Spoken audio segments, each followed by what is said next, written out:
explain. What's your dream? How does your dream fit into this dream of relationships? God's got a dream for you, and it involves this. God's dream is about relationships. He died for people. People. That's what the big deal is. So was Jesus a task-oriented person or a people-oriented person? What do you think? Because they say that there's two kinds of people. There's task-oriented people, and there's people-oriented people. So what was Jesus? His task was people, right? Yeah, I would say yes. Was he a task-oriented person and a people-oriented person? Yes. He was, the task was people. He says, I came to seek and to save the lost. I came that you would have life. So he had a task, but it was people. The ownership question, the passion question, does my dream compel me to follow it? If you don't have a dream that gives you energy, it's a drag. I've seen Glenda before. I'll just use her as an example because she ain't here. I've seen Glenda before. She's walking in here on Sunday morning. Oh my goodness. Her energy level is way low. She doesn't have much. All of a sudden she's with a little kid for a little bit. All of a sudden she's perked up. It gave her energy. All of a sudden she's got energy that she didn't have before. Yeah. She's got passion there. It's helped her out. If your passion, if the dream you're following is not wind beneath your wings, that's not you. You haven't found it yet. The cost question, am I willing to pay the price for my dream? How do you know that if you follow God's dream for your life and you're starting something new or really trying to do God's will for your life, it's going to cost you. It's going to cost you time. It's going to cost you.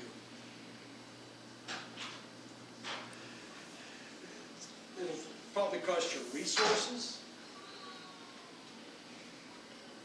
It's going to cost you energy. Are you willing to pay the price? Are you willing to pay the price? It will cost you your way. Am I more into the dream or am I more into the people? It was some years ago where when I was pastoring this group of people, I was starting to get an attitude towards the people that I was pastoring. It's not good if the pastor's got an attitude. A bad attitude towards the people. How many of that's probably not a good idea. I was not having a good attitude. Do you ever have a good attitude in the tasks that you're doing? How does it work for you? So it's not good. My task as the pastor is to help. Right?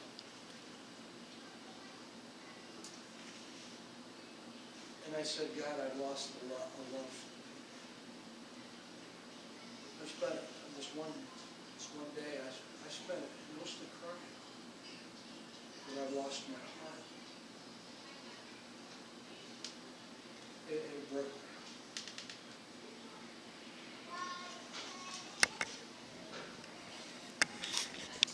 The significance question, does my dream benefit others? Does it help other people? If it doesn't help other people, if it doesn't really benefit others, it's kind of about you. Does it benefit others? The fulfillment question, does working towards my dream bring satisfaction? Does it fulfill you? You say, yes, this is the reason why I'm on the face of the earth. You need to have that. This is why I'm on the face of the earth. That's answered. You don't have to be looking anymore.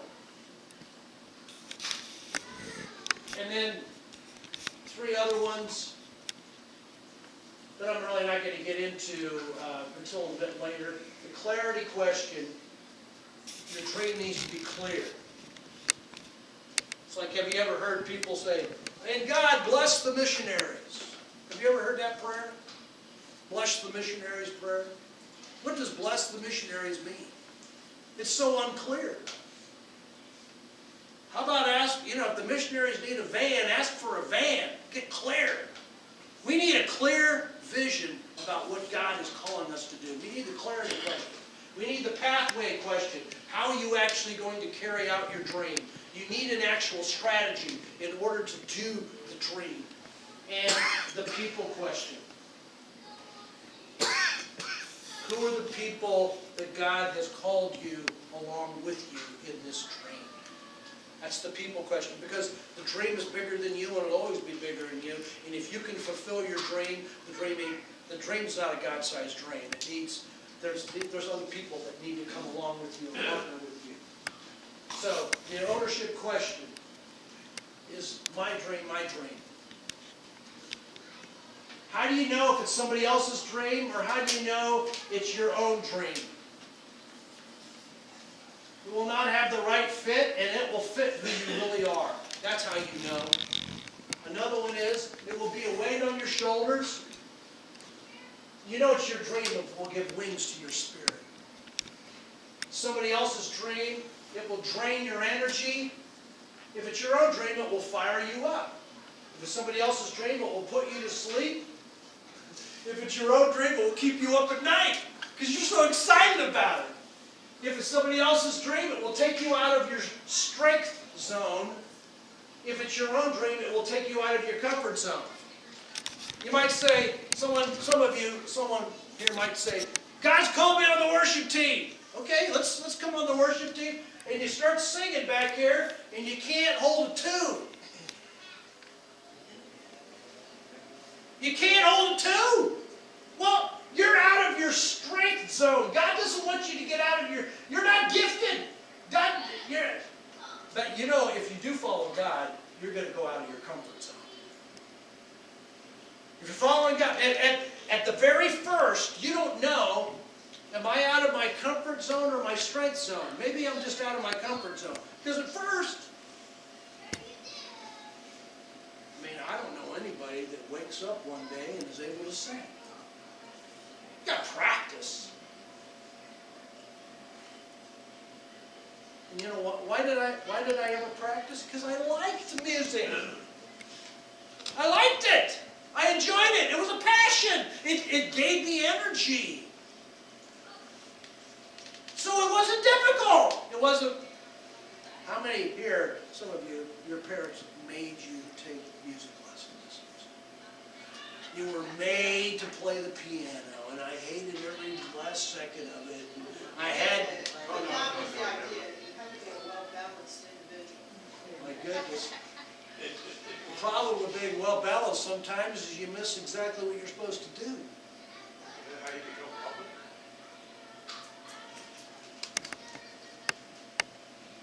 God doesn't want you to go out of your gift to who you really are. And where God's calling you will take you out of your comfort zone. It won't be comfortable. Think it was comfortable for Jesus to come to the earth? Oh my goodness. He was God. And he became a human? Talk about not feeling good in your own skin. And then he became a servant and died for these humans? He was definitely out of his comfort zone. God, I don't want to do this. Remember him saying that? Nevertheless, not I will. He didn't really want to go there. It will be fulfilling to others. Some other people like it. If it's somebody else's dream, but you know what? If it's your dream, it will be fulfilling to you. Somebody else's dream, somebody else's dream, it'll require others to make you do it. People are constantly putting, can you do this? Can you do this? Why don't you do this? Can you do this? Versus, you were made to do it. Nobody has to make you. You didn't want to. You didn't want to. The passion question is, my dream compel help me to follow it. If you are working on something exciting that you really care about, you don't have to be pushed. The vision pulls you. I agree with that. Steve Jobs. How many understand this? Between your dreams, inspiration. You get the inspiration. How many got the inspiration? Oh, you're showering and, oh, it'd be great if we do this. It'd be great if this happens. It'd be great. Between that inspiration and its manifestation, when it actually comes to be, there's a lot of perspiration. And you know that the dream's yours if you're willing, after you get out of the shower, to dry yourself off and make claims and actually do it. You're willing to give the perspiration. Between the inspiration and the manifestation's a lot of work. And if you have the passion, you're willing to do the work. Passion pulls us up, enabling us to overcome adversity. Not a question. Passion pulls us out, giving us initiative and energy. Passion positions us well, giving us the greatest odds for success. But passion will cause you to remain when everything in you is screaming run. Passion will cause you to plant your feet. I hear a lot about people who have the passion to step out in faith. But I found out that sometimes the greater proof of passion is not that you will step out, but that you will stay put. That you will keep the fire burning through a cold night. That you'll stand in the face of what opposes you. That you will kneel down in a garden called Gethsemane and say, nevertheless, not I will. It wasn't Jesus' preference to go to the cross, but his passion was greater than his preference. Some of you keep choosing your preference and losing your passion. Where is your passion? You won't remain. Every time it gets a little tough, you run. Every time somebody doesn't like it, you back down. Every time it doesn't go exactly your way in your timing, you quit. When you don't feel it, you flee. But I don't have to feel it. I have a fire. I have a passion. I have a purpose. And I'm standing right here. Because I got passion.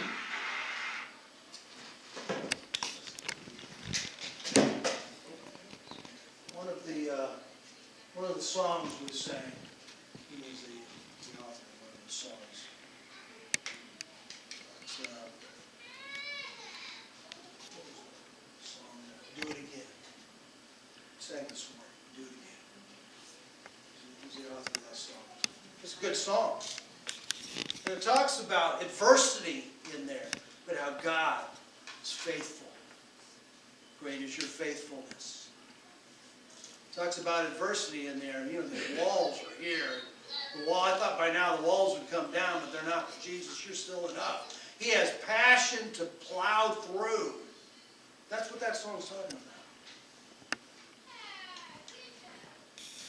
The place God calls you is a place for your deep gladness and the world's deep hunger and hate. God, would you stir in us your passion? Would you reveal to us what excites us, what breaks our heart? Would you talk to us about what the real deep need is that needs to be met? And you cause us to step into the place where you want us to go. Safe living generally makes for regrets later on. We are all given talents and dreams. And you say, you got gifts and talents. You got gifts and talents. And you know what? You have a dream in your heart. And you know, as for some of us, you know, maybe we're just trying to survive, but God's put a dream in you. Maybe it's dormant. God's put a dream in your heart. But more often than not, we compromise both before ever finding out. Lots of times we compromise what our talents really are, what our gifts are, and we compromise our dream. We really don't go for it. We're not radical. Later on, as successful as we might be, we find ourselves looking back longingly to that time when we should have chased our true dreams and our true talents for all they were worth. Have you ever had, I wish I would have done that? Why was I so hesitant? Why am I afraid to step out and follow God? Don't let yourself be pressured into thinking that your dreams or your talents aren't prudent. They're not wise. It's not a good thing. My mother taught me, and it's not a correct thing. She said, I want you to do whatever you want to do Ron, in life. Whatever you really want to do. You know, there's something there that's halfway good about it. But the part that's missing, I'll never be successful if I just do what I want to do. It'll never be fulfilling. You're like Nike. What's Nike's thing? Just do it. Just do it. That's never going to make me successful. Be all that you can be, right? That's not going to bring you fulfillment. Sometimes we teach our children that. How about be all that God wants you to be? That's going to bring fulfillment. That's going to bring blessing. Not only, I thought being a pastor was about following God. I thought being a pastor was about helping people. But you know what? I found out that being a pastor helps me become the best person I can be. It helps me. It's a win-win-win. Some of us, when we help people, it's like I lose and you win. No! The dream, it'll be a win for you, it'll be a win for God, it'll be a win for others. Your dreams were never meant to be wise. They were meant to bring joy and fulfillment to you, to God, and to others. Lord, I just want to thank you. Thank you for each person here. We're going to walk out of here today, and I just pray the things that you're talking to us about will stir in us a passion about what you've called us. And that as we go throughout our week, we'll see different nuggets here and things here that will remind us and stir up within us your presence, your power, and your purposes in our life. Thank you, Father. In Jesus' name.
I'm here and it's awesome and I'm not gonna stop being here. With passion. So I don't know, passion's scary.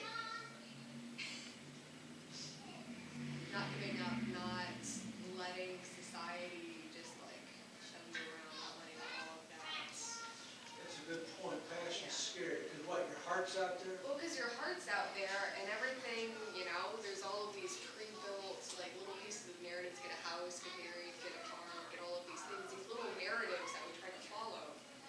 Because society says, heck yes, do this thing.